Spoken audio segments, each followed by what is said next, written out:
Hey everybody, this is Sean V. Bradley, president of Dealer Synergy. You see that? That's committed to the brand right here. I'm also the creator of the Millionaire Car Salesman Group. We just broke 20,125 elite mastermind, automotive professionals, managers, and dealers. And we are the number one podcast in the automotive sales industry. And we have a special guest for our podcast, which we're live streaming here. My guest, Laura Witten, and Laura has actually been a featured panelist at the Internet Sales 20 Conference. And Laura is the marketing director of the North Star Auto Group, which is a 5 rooftop dealer group, and they're selling, close to 500 units per month in this crazy economy and crazy times. But Laura, welcome to the show. Glad to Thank you have for you. having me. And we have a special co-host right here.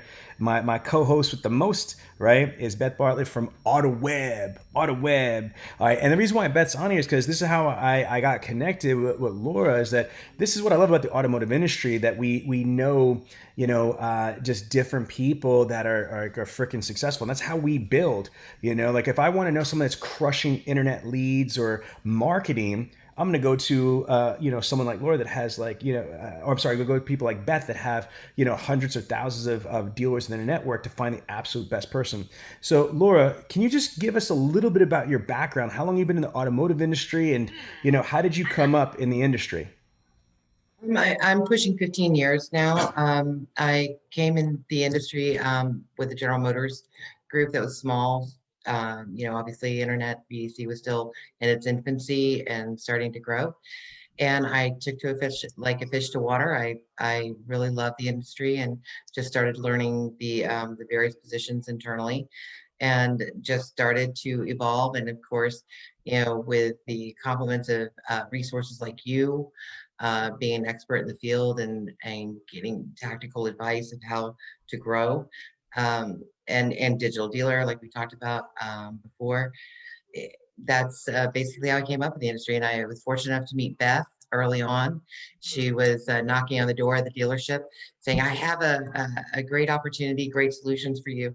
And the more she showed me, I remember the transition with the prior acquisitions before they evolved into AutoWeb, and I literally carried them along with me every dealer group that I have, because it's such a great resource. And I mean, it tells you something when OEMs are buying new car leads before they ever hit, the third parties. And they're saying, if you're a particular OEM, the OEM buys them all up and they won't let the dealers buy them. What is it that sends a very strong message? But I've been an early adopter with Beth when I first got into my career, and I love it. So let's go. First of all, I've been in the business 22 years, and I don't care, man, woman, alien. There's no way that you're going to be in the industry for 15 straight years and work at a dealer group as a marketing director unless you've put in a lot of work. You know what I mean? Unless a dealer group's not going to keep somebody in that high level position unless you've proven yourself in the field. So I already have it before I even get into your whole background. I already have mad respect just because of the organization. Plus, I'm from Queens. I don't know if you know that. I'm from East Elmhurst. So to be a New York dealer, it's a whole different ball of wax compared to being in like Tuscaloosa, Alabama, or something like that. Talk about what's the evolution has been like for the last 15 years? That's a decade and a half. How has marketing and lead generation evolved, as well as just car shopping and sales evolved in the last 15 years in your career? What has changed? A lot. The technology has leaped forward immensely. I can remember being at a digital event with dealers, and I was showing a dealer principal how to voice dictate into the CRM, and it just was mind blowing. The technology leaps. Well, with getting the interactions with the staff, having that continuity. For instance, with me joining this group, they had fragmented data. What's so amazing now is that you can unify the data across rooftops and really have the ability to see duplications and reduce redundancies and breaks in the mapping. One of the big one of the big issues, as you know, is that your data is siloed in one program, but it doesn't communicate to another. I'm seeing a lot more API integrations to allow that open platform, so you're not losing data, and you're not knowing about a conversation that's occurring here. That to me has been amazing. Looking at the different acquisitions and how things are evolving to communicate with each other, which versus when I first got into the business, this program wouldn't talk to this program wouldn't talk to that, and it was the craziest thing to me. I'm like, why won't this program talk to, and I get, the proprietary, but it's really amazing how that's occurring. You know what? You hit on something. Right now, I think in 2021 going to 2022, we're finally connecting all the dots, because this is interesting. Another trivia point is that AutoWeb, formerly AutoBytel, is credited for starting creating internet sales in our entire automotive industry in 1995. So prior to 1995, before Auto by Tel was incorporated, there was no internet sales, there was no online lead source providers, and so we literally had to build piece by piece of these different things: CRM, data mining, equity mining, SEO, SEM. There's so many different pieces, and over the years we started to get it better and better and better, and then it started to be more synergistic, more, to your word used in the pre-interview, is holistic approach. So I think that you're absolutely right. Let's not go into, what do you think the shoppers' expectations are? Because I remember when I first started selling cars 20 plus years ago, this was the mind frame, and it might even been 15 years ago. Is that a buyer was about 72 hours? That's what they said. Somebody's going to buy a car within 72 hours, and they're going to search 3 or 4 dealerships, and they're going to land a car. So I believe that the shoppers become more sophisticated, their expectations more precise. What's your perspective? Because you're right on the pulse of this. What do people want nowadays? I think that there's a longer funnel, but oftentimes dealers don't recognize those digital tracks that lead to the dealership, because the statistics that I've seen is anywhere from 16 to 18 hours of research before they literally make their presence known. But if you have the right technology, you can see that ahead of time. I think the reason why AutoWeb is so successful is because they've tracked the consumer, they've deduped the leads, they've looked at all the possibilities, and they have that wealth of that data so that they can remarket. So by the time they get into the saddle, I'd say that's an accurate statement within the 3 days that they make their presence truly known. You know what?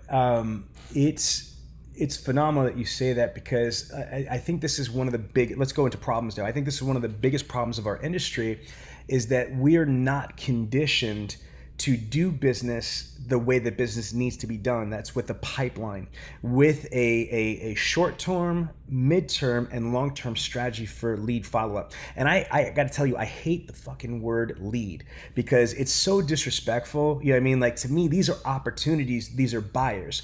But when we say a lead source provider, that's just the technical term that we call it. But if you think about it, to me, a lead, I almost think is like cold call. Like, I used to work at Pine Belt. I used to work at a highway store in New Jersey, and we used to have to prospect by reading the phone book or the obituaries. These are horror stories, but it's true. We would cold call people. It's not like people are getting that we're cold calling on AutoWeb or these third party providers. What's happened is these people are saying, I want this car, and if they're used cars, they're actually inventory based opportunities. So here's my point, is that it's not instant gratification. Statistically speaking, more than 54% of people are not gonna buy within the first 31 days. But most dealerships, 75, 85, 90% of dealerships are not prepared through their CRM, their HR personnel, their processes, their training to follow up with that prospect post 30 days. Do you agree or disagree?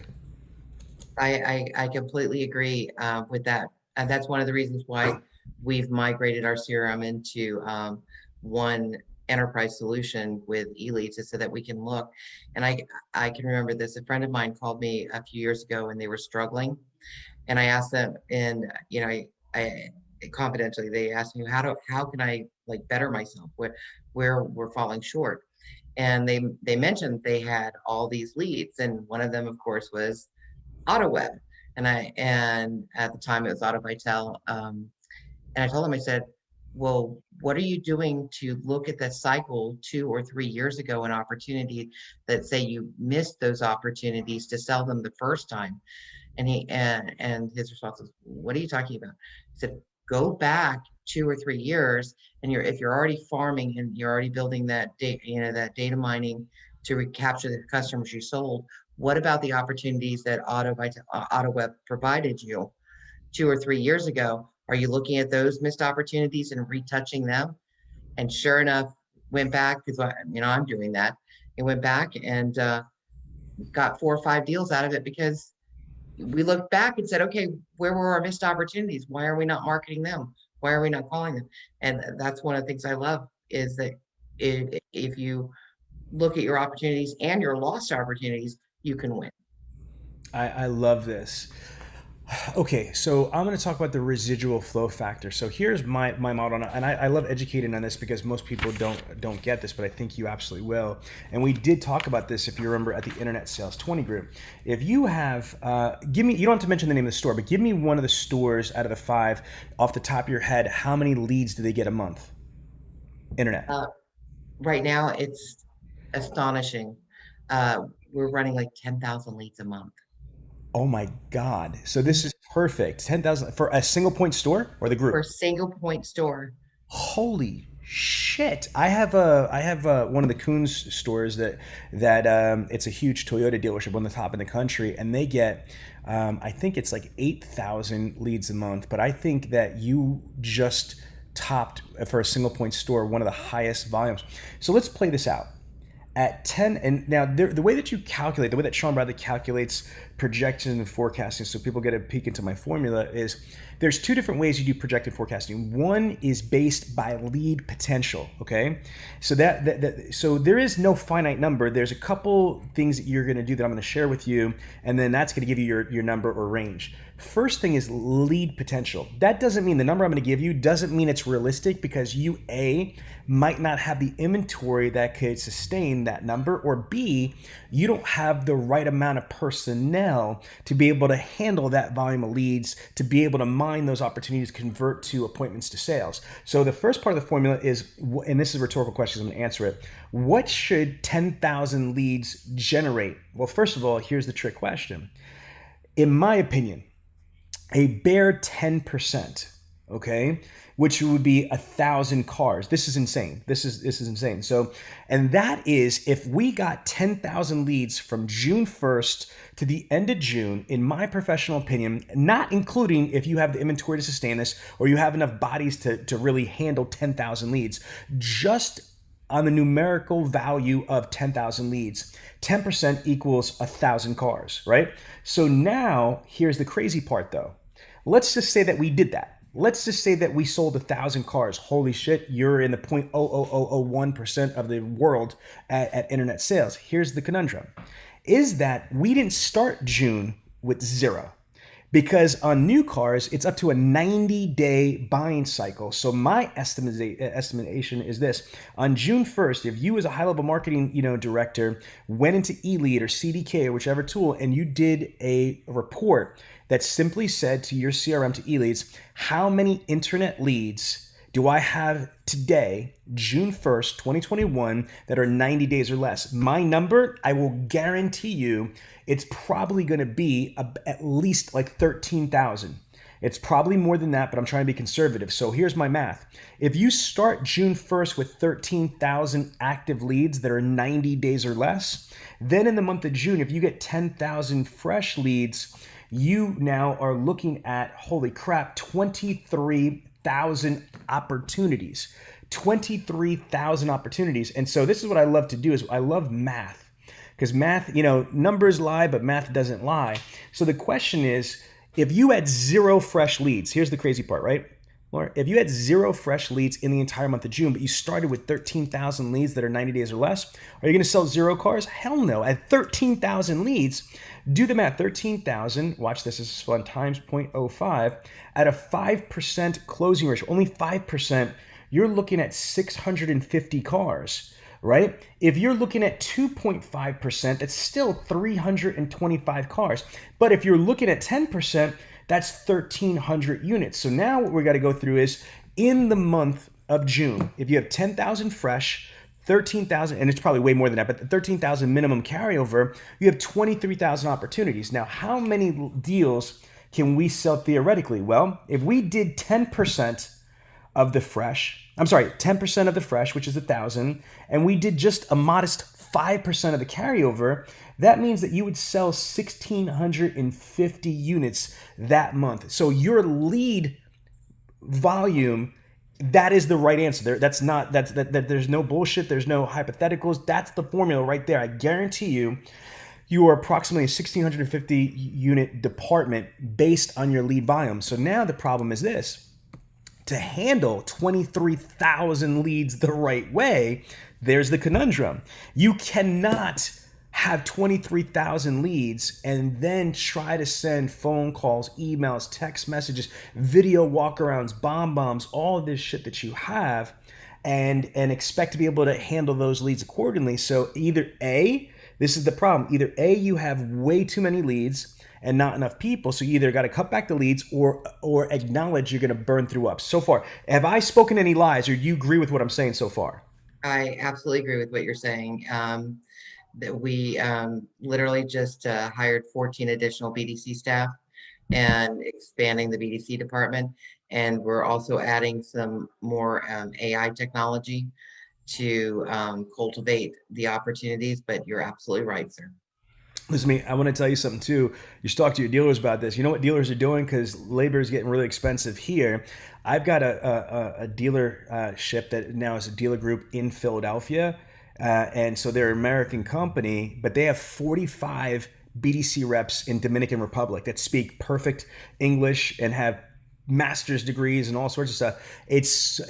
They're so we've got clients all over the United States, Canada, Russia, Guam, Dominican Republic, and we're soon to be going to Panama. So we're like in 6 different countries. Oh, It's insane. And what I'm finding is the world is such a smaller place with with social media, with WhatsApp, with Zoom. It really doesn't matter. Like honestly, if you could speak in it, and so I just want to let you know that I know what New York labor is and talent.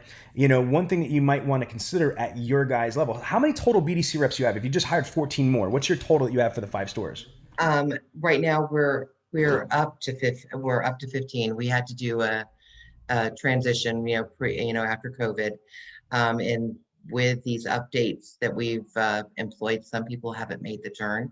Mm, We did increase wages because, as you know, New York is more that's what I'm saying. expensive. It's crazy. And so we had to increase wages to get, a level of staff that would be able to accommodate that level.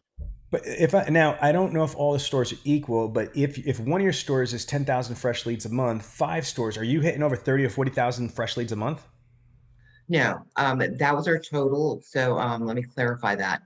Um, with that volume, we're seeing a lot of duplication. So we'll see the lead enter our ecosystem initially on one platform, and then we'll see 3 or 4 or 5 duplications.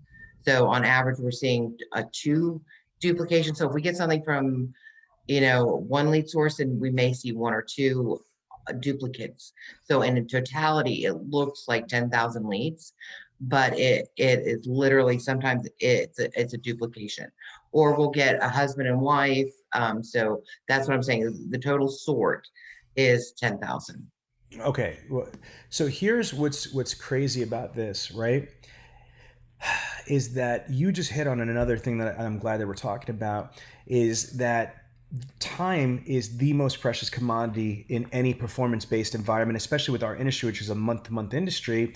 Time is literally of the essence. And if you've got a department that size, any distractions or any things that are like opportunities disguises, distractions disguise opportunities are going to hurt you. So if I have a team of people, which you're understaffed, we both know that already, you're still understaffed to handle that volume of leads, and there's no value in sorting through duplicates or bad leads. So is that one of the reasons why you guys chose AutoWeb, because of the quality of their leads? Absolutely. what I love the fact is that the leads are scrubbed.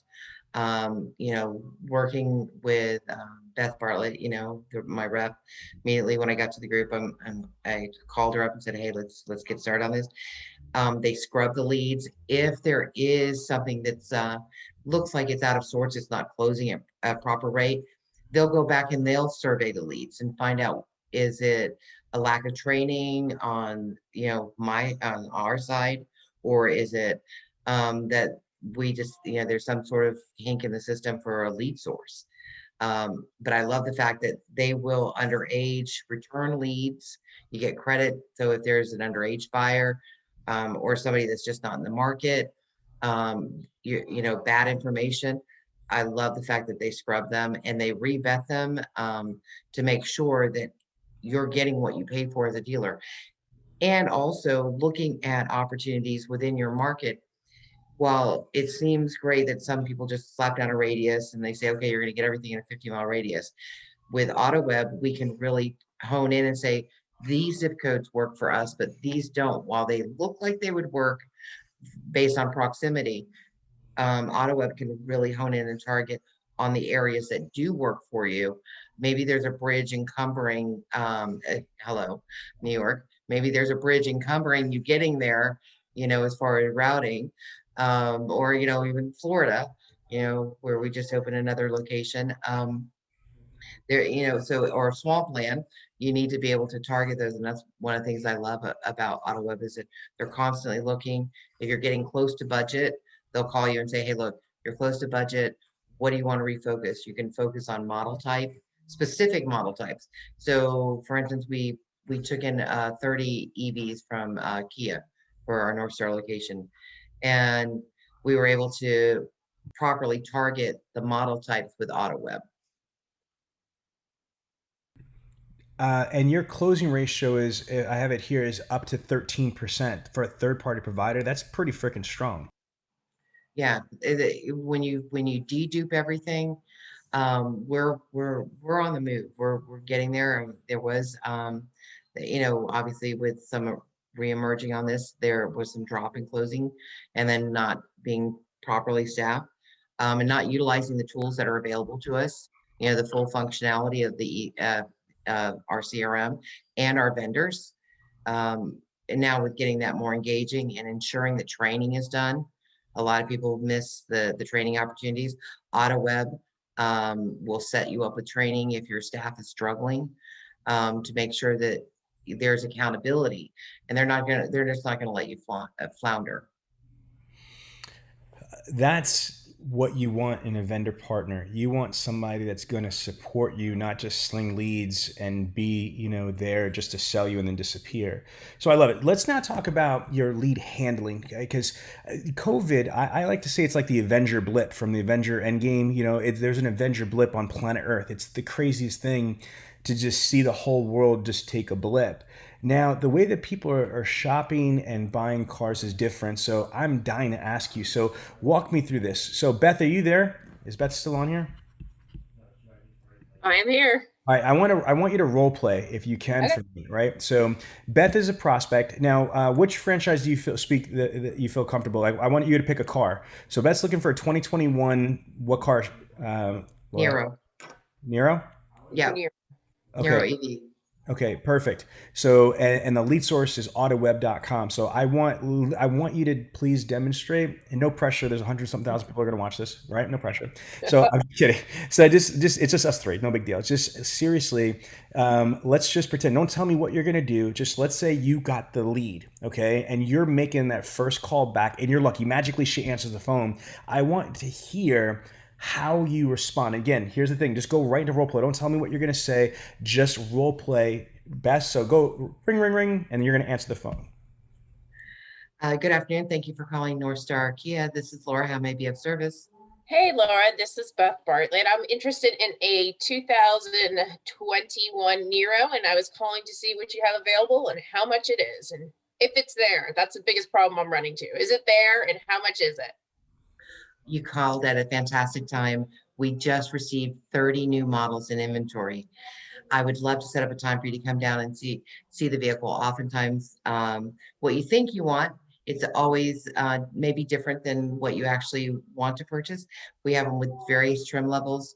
So I think it's best we go ahead and get you here to the dealership and we can answer all your questions. You can demo it, make sure it's the right vehicle for you.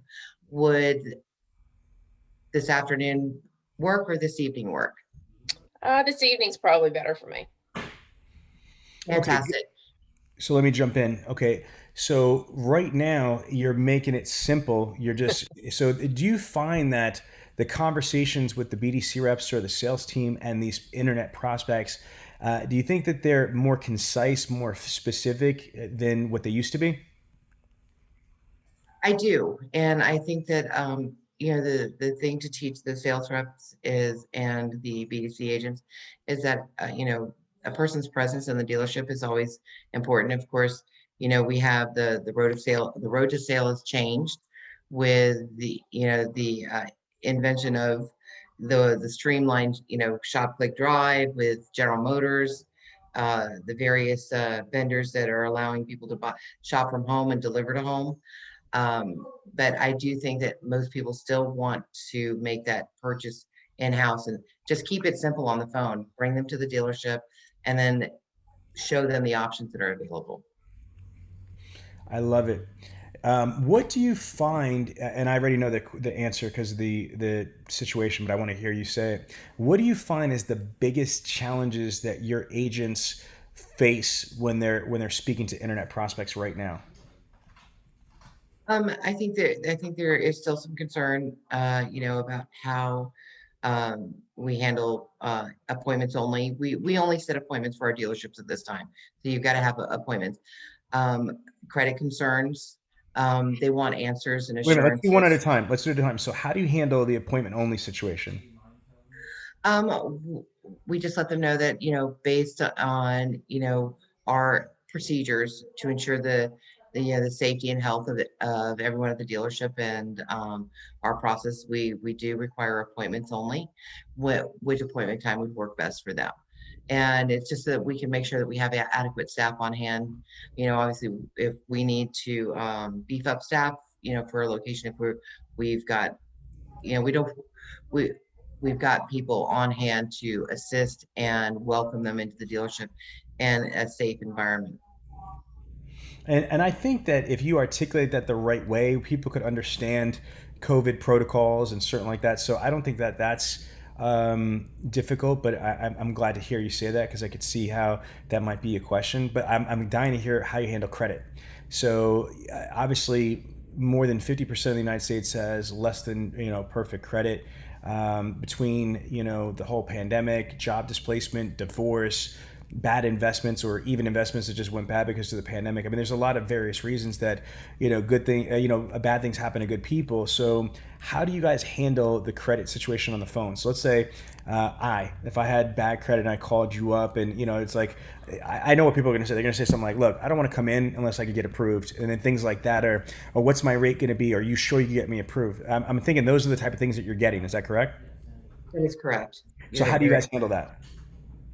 The way that we handle that is obviously, we'll start with an online application. And we immediately alert our finance managers. Anytime a new financial application comes into the system, we immediately dispatch an alert to one of our business managers, one of our finance managers, and the BDC agents. If the BDC agents get that call and someone is really unsure, we advise them that we work with multitude of various lenders and we'll look at what the opportunity is, even if they say, well, I've only got 700 down or 1,000 down, someone, so though I've got 7,000 down, we've got more of a conversation. We do try, if someone is really unsure, or we try to vet them beforehand. But as far as the BDC agents are concerned, we let them know that we can typically help them. It's just a matter of structuring the deal the right way to afford their budget and the right vehicle. So, oftentimes somebody wants to look at a very high-end vehicle and it's maybe not in their budget, but we'll have a various vehicle that we can put them in that will fit their budget. Okay, I love it. I love it. I love it. I love it. Okay, so let's go through a couple like basic ones right here. If somebody says, they've got to think about it. Like if you discuss numbers and they're like, I got to think about it. How do you guys recommend your people handle that? Um, the, Obviously we let them know that there's a scarcity on the market right now. And that, and I've seen this happen. And just recently we advised somebody that there was scarcity on a vehicle. Um, and they said, well, we're going to think about it, understand we're not holding inventory. Um, we've had various individuals travel from states because they know there's a scarcity right now. So we let them know that this vehicle may not be available in the future and that we price our vehicles to market. So that can go up or down. And right now, as you're well aware, the pricing is off the charts. I've seen some pre-owned vehicles that are currently selling for more than they sold retail new. Oh, And yo, Tellurides. Tellurides are yes, selling 4G, like 1 year old Tellurides with like 12 or 15,000 miles are selling 4Gs off of MSRP, above MSRP, like over a year old with yep, 14,000 miles. We are living, listen to me. This is the first time in 17 years that I left the front lines to start my company. I'm like, man, I wish I was still selling cars. It's like SpongeBob come on opposite over. world. Yeah, yeah, that's good. Yeah, no, my wife wouldn't let me do that.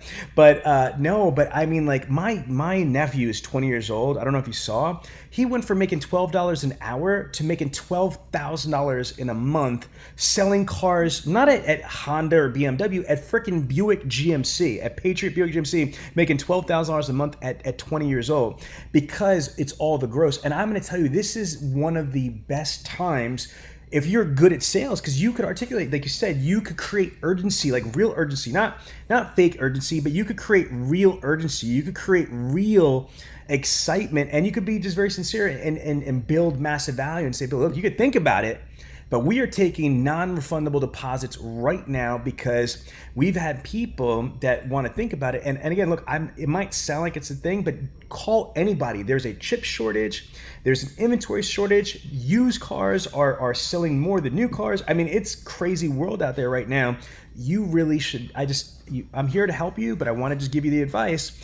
You really need to make a decision quickly because these vehicles are not going to last, and it's not like the chip shortage is over. It's going to get worse before it gets better. And so I think that if people are trained the proper way with giving that type of feedback, I think it'll be easier and faster to sell cars. But you got to kind of be careful and juggle, not trying to be the scumbag Badger from the Badger commercials. Like, you gonna think about it. I mean, you've got to be real and upfront, but be careful not to sound like you are one of those 1975 car salesmen that people have come to loathe. Do you agree with that? Absolutely. Being, upfront with them and advise them, there's a reason why, these things are occurring. And, people are upgrading into newer vehicles because they know that the pre-owned newer vehicles, the new ones just aren't available and they're out of reach right now. I read an interesting article on Yahoo the other day, and it spoke about someone that was a billionaire, and he couldn't get the truck he wanted new. And this was a guy that could literally buy what he wanted. He could not get a brand new truck configured. He had to buy a pre-owned with 8,000 miles on it. It's craziness. All right, so I have one more question, and then I want to turn it over to Beth to ask some cool questions from her perspective.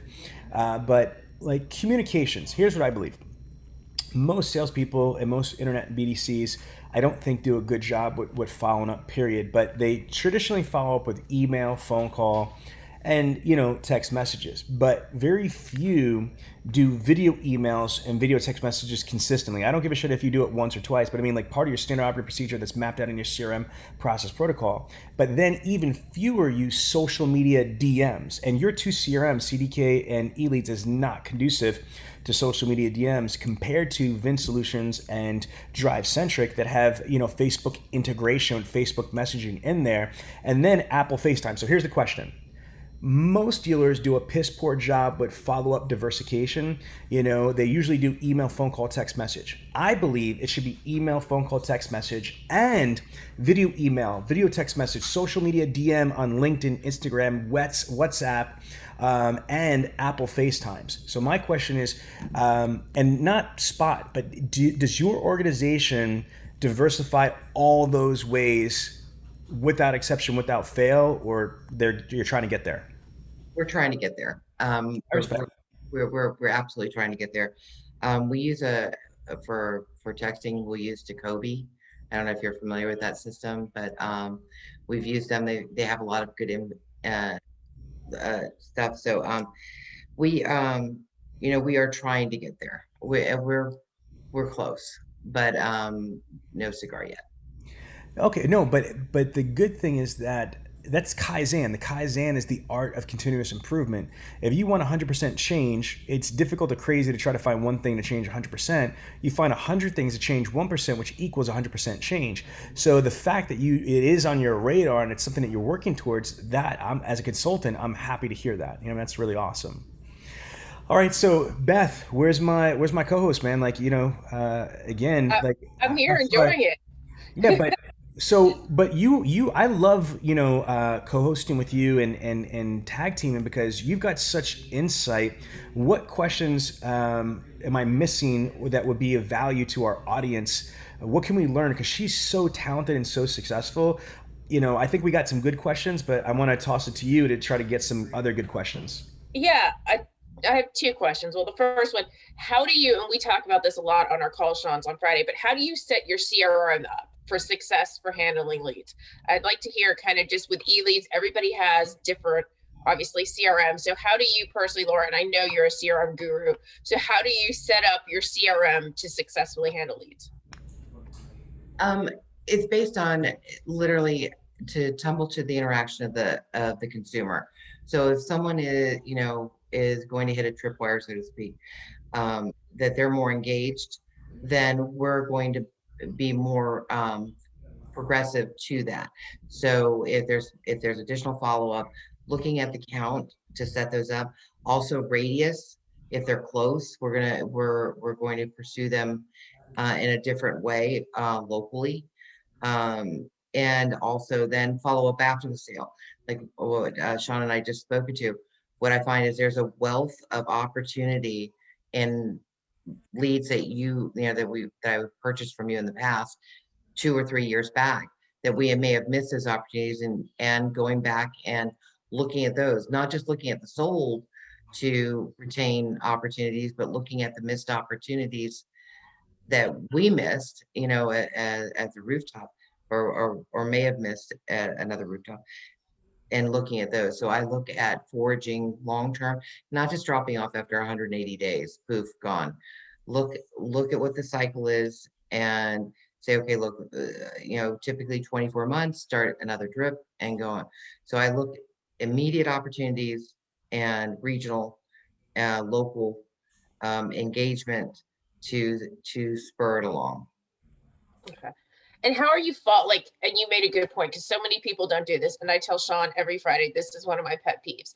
We have 20 to 30% of dealerships who don't even follow up. Like there's no follow up at ever. I mean, let alone day 180. I mean, basically after day 20, half these people are at least gone. And you can see the conversion too, because you can see the lead. They won't buy from the dealership where they submitted the lead. When we're following these leads, we're going to see that they actually usually purchase from a competitor. So you can tell the follow up and who's following up. But how do you follow up as far as do you have just emails that are being sent out? Or how do you follow up at that day 60, day 90, day 120? How are you doing your follow up? I don't want just emails. I want text messaging, and I want phone calls. I want them to make a touch opportunity. Matter of fact, one of the things that we've set up a cycle for the BDC agents that if they haven't interacted with a customer within 3 days of their task after, we have our tumbling, our typical 1, 2, 3, follow up.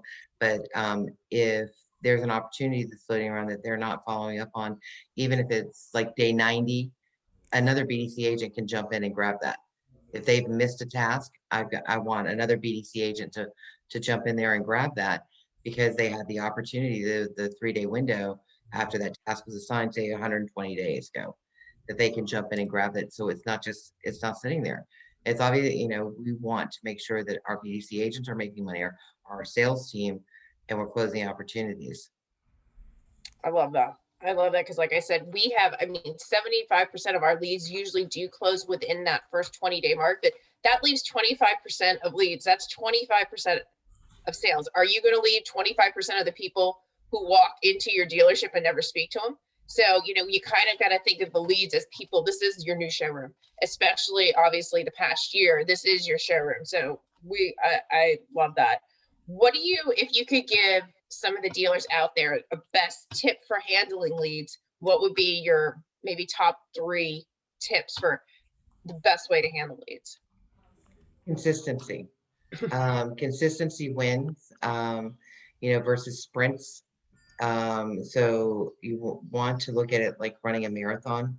You train a little bit, train a little bit, train a little bit, and overall make sure you have consistent follow-up. And you wouldn't, and like you made a very great point just a few moments ago, dealers don't realize they really have 2 rooftops. They have their virtual environment and their bricks and mortar. We wouldn't let somebody sit in our bricks and mortar without somebody saying, hey, can I help you? Are you okay? If they've been sitting there a while, same thing with our virtual environment. We should treat those customers just like they're in our bricks and mortar and following up with them. Hey, I see you're still sitting in the lounge enjoying a cup of coffee.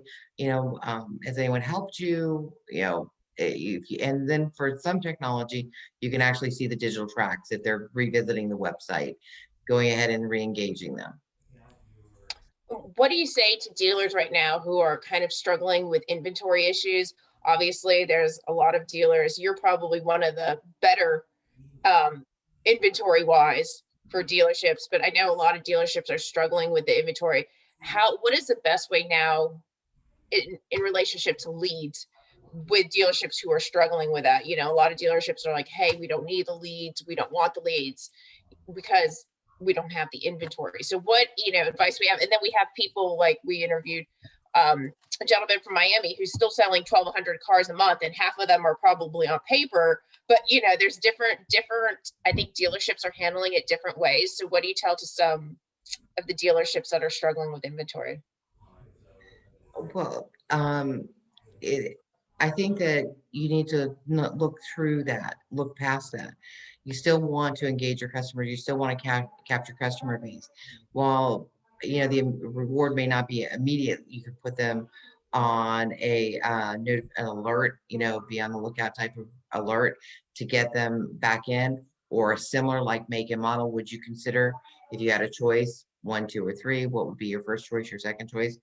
But I think that it's strongly misunderstanding the market if you think that you don't need the opportunity now, because what's going to happen is when the market's going to pass you by because you haven't stayed engaged. It's my personal belief.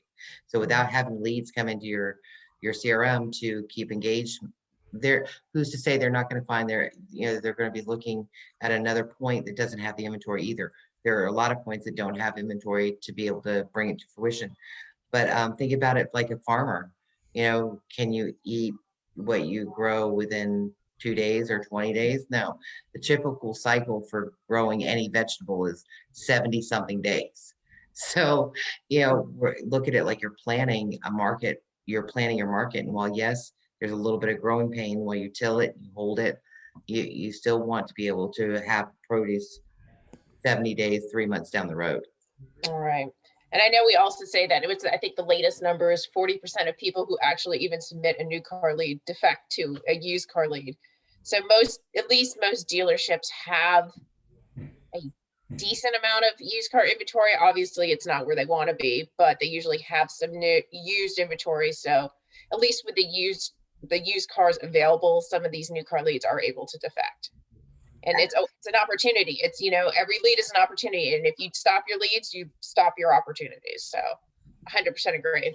All right. My last question is, what do you think, and this is kind of an oxymoron, but what do you think the best thing that came out of COVID has been for the dealership? Because I do believe we picked up some good things during COVID. I think some dealerships have picked up some good tips, some good practices that hopefully will continue. But what do you think some of the better practices and things that dealerships have picked up during COVID?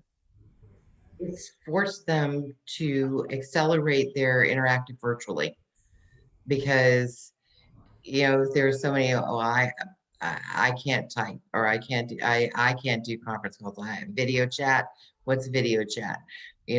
I think it's forced dealers to reach to a more seamless interaction with consumers, and it's forced them to embrace technology that they typically wouldn't.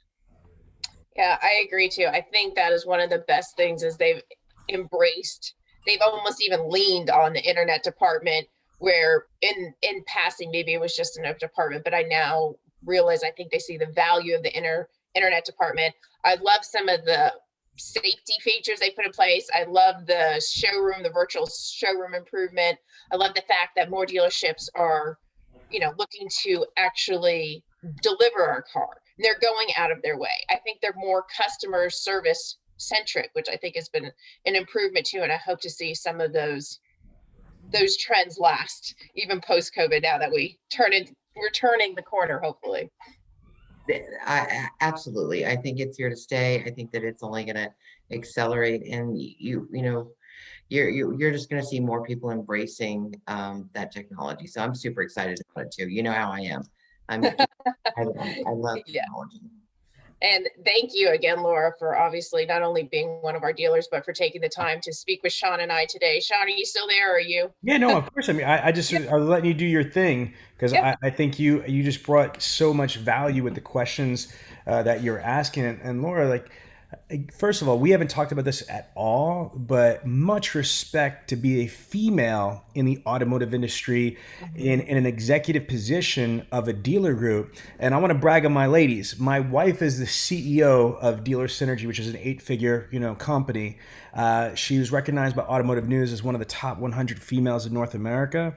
I've got my one daughter, Tiana, T Got Your Keys, who crushed it selling 1820 cars and built her own brand. She's been a speaker at conferences, a writer for Digital Dealer. And then my youngest daughter is 20 years old, and her second month on the floor, she broke 20 cars. So it's very important to surround myself and my platform with strong, talented, successful women like Beth and like yourself, because I don't believe that the automotive industry has enough females in automotive, and I don't believe that they have enough I don't know, opportunity. Can you speak on that just for a moment, both of you ladies? And that's what I want to wrap, but I want to talk about females in automotive. Okay. What do you think, Laura? Yeah, I mean, I 100% agree. I have always worked in male dominated industries. And I mean, whether it's a good thing or bad thing, but I came from the sports industry before going into automotive. So it's always been a male dominated industry. And I think in order to attract more women to it, I think they need to see strong females doing the job and doing it well. And I've said this to you, Sean, and I'll say this to you, Laura. I don't want to be the best female salesperson. I want to be the best salesperson. I want to be able to compete in every single level with every single person who's doing the same job I am and be the best at it. And that's my mentality going in and day out.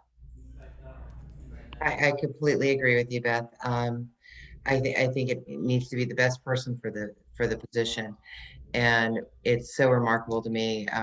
The statistics I saw, less than 3% are female in the automotive space that we're in, and less than 1% are in a management role, and less than 0.5% are there. So kudos to your wife, Sean. She is amazing. I've seen her in action. Oh my gosh, she puts the synergy in synergy. She's really remarkable to watch, and that's always exciting to me to see women, growing and being cultivated in this industry, because it has been, relatively dominated by by men, but this is fun. This industry is super fun, Oh my gosh. and I love it. Yeah, my wife is. She's in here. She turned around and she mouthed thank you. She didn't want to be on the podcast, but she said thank you so much. So she's right over here. It's so kind of you to say, and but that's why I think it's my responsibility as a male, especially a high level figure in the automotive industry with the platform that we do to just acknowledge it. But I respect what you're talking about, and I use this. I said to this Beth before. Is like Remy Ma is a friend of ours. You know, I mean, she doesn't want to be the best female rapper. She wants to be the best rapper. Period. So I get that concept, but it's in that weird transition where we need to showcase, like Beth said originally, we need to showcase successful, strong females in automotive so people understand this is not an anomaly. This is what we need more of. 'Cause I swear to God, I really believe we really need more females in automotive for a very, first of all, it's kind of stupid the fact that 83% of the buying power is females. Females influence almost 60% of truck sales, but yet we don't have nearly enough, females that are representing that. So I think that it's upside down. You should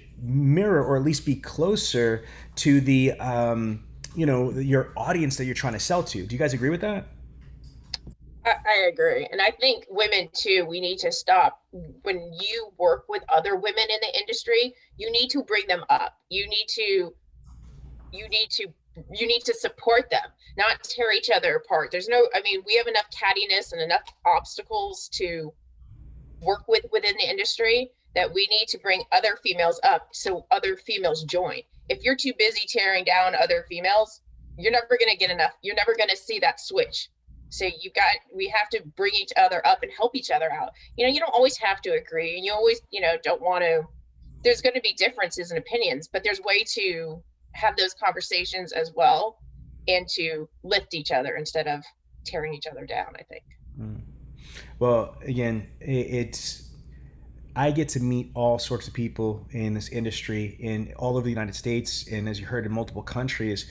And again, for me as a business owner, I don't give a fuck if you're male, female. Personally, I just care. Can you get the shit done? And so you guys are on the same wavelength that I am. But I think it would be a missed opportunity if I didn't acknowledge that I'm in the presence of two strong automotive executives that represent our industry very, very well. And I'm proud that my daughters are in an industry that has people like you on the vendor side and on the dealer side that they can look to for influence, guidance, and there. So I just wanted to give you guys your flowers, so to speak. That's Thank my you very clubhouse much. Thanks, clubhouse Sean. term. Clubhouse term. So, yeah, last fun question. Are you on Clubhouse? Clubhouse, no. Oh my gosh, it's Laura, do you have an iPhone yet? it's Android's open now. It doesn't even matter. Oh, Android's open. There you Android's go, open. Laura. Yeah, Android. Yeah. I'm not a fan of Apple. It's Now, Android for me. Clubhouse is one of the hottest social medias on the planet. Like in 1 month, they went from 1 million users to 10 million users, and it's pretty crazy. But I'll have Beth talk to you offline. But let's wind this down. Don't go anywhere. But I'm gonna break the live stream because just to let you know, we were live streaming in the group because this podcast is not going to go to podcast probably for a couple weeks, but I wanted to get the live stream, give people some attention of you. And so any last words before I cut the live stream? No, I just want to thank you and Beth. Truly a pleasure to interact with you guys again, even virtually. So I just want to say thank you. It's so much. It's so exciting and fun to watch this evolution occur. Thank you. Hold on. Thanks, Laura.